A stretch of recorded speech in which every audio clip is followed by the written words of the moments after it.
All right, in this video, we will be looking at the vertical asymptotes and the functions. So we'll be looking at two rational functions here, an example A and B, and look for the vertical asymptotes of these functions. So we're not dealing with horizontal asymptotes at this time. We're just going to tackle vertical asymptotes and look at the functions and find the vertical asymptotes. So we have the following theorem, and this will help us determine what the vertical asymptotes are for if we're given functions. So it's best to tackle this in a certain order. Now, I'll just read the theorem. If the real number a is a 0, you should know what a 0 is. We discussed that in a previous section in chapter 3. So you may want to review that, but I'll show you in a little bit. A little review on zeros. If the real number a is a 0 of the denominator, q of x, then the graph of f of x equals p of x divided by q of x. So realize that we're looking at the denominator only. So q of x is the denominator.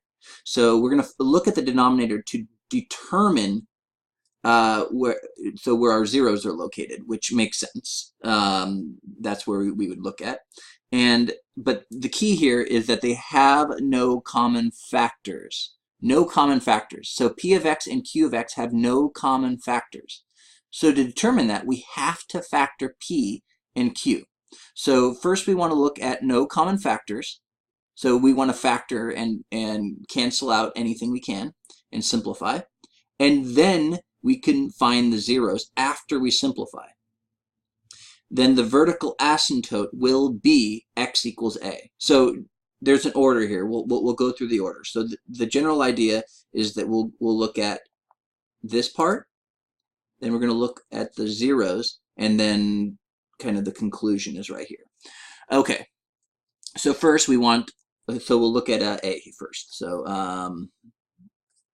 a, we have f of x equals x cubed, x squared plus 1. Okay, so we have x cubed divided by x squared plus 1, and we want to look at the common factors. So realize that x squared plus 1 cannot be factored. So anything in the form a squared plus b squared cannot be factored. And so there's nothing to simplify here. So for the step 1, in terms of factoring, there's nothing. So I'll just write this right now. Nothing to factor, just to emphasize we're doing that first. Nothing to factor.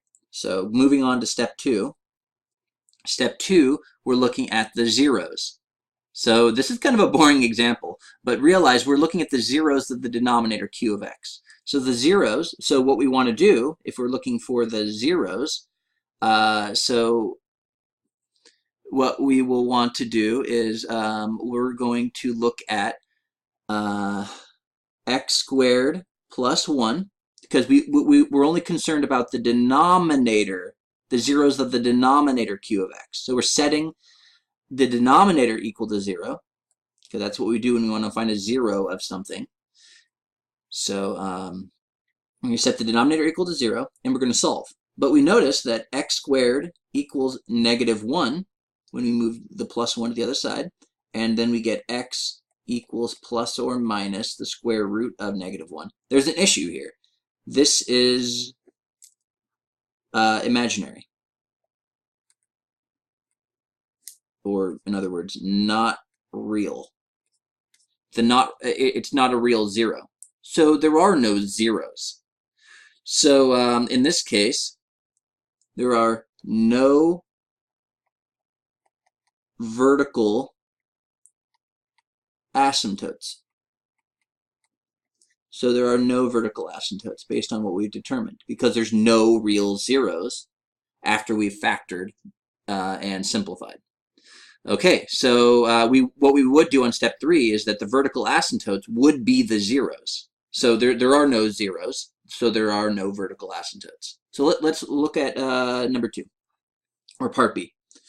Part B, we have g of x equals x over x squared minus x minus 6. This is going to be a little more interesting. Okay, so what we want to do in step 1 is we want to factor the numerator and denominator. Okay, let's do that. So we will notice, I'm going to do that right here. So notice that the denominator can be factored. So you'll notice that x squared minus x minus 6 can factor to x minus 3, x plus 2. Because negative 3 times 2 is negative 6, and negative 3 plus 2 is negative 1. So review factoring if needed, but that's how it would factor the denominator. So step 1, we want to have no common factors. So if there are any common factors between the numerator and denominator, that's what it's referring to, between p of x and q of x, there should be no common factors. So what we want to do is we want to compare the numerator and denominator and see if there's anything similar. So notice that we have x, and then on the denominator we have x minus 3 and x plus 2.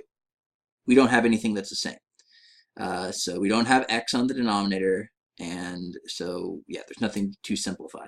So we were able to factor.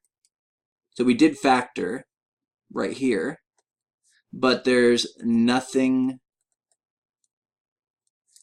to simplify. Okay, so we're done. We're done with step 1. There's nothing to simplify.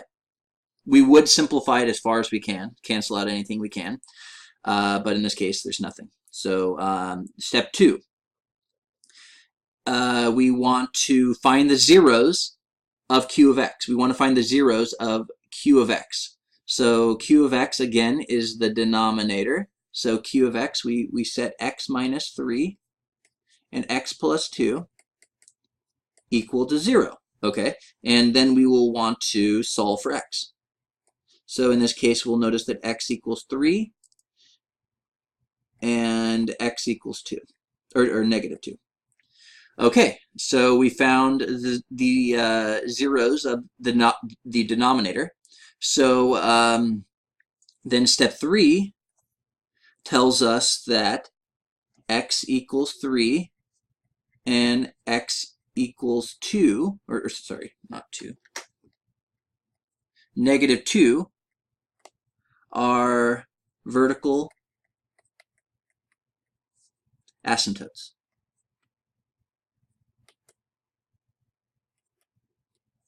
Okay, so there we go. We found our vertical asymptotes. Remember from the previous slide, vertical asymptotes should be in the form x equals some number, some real number.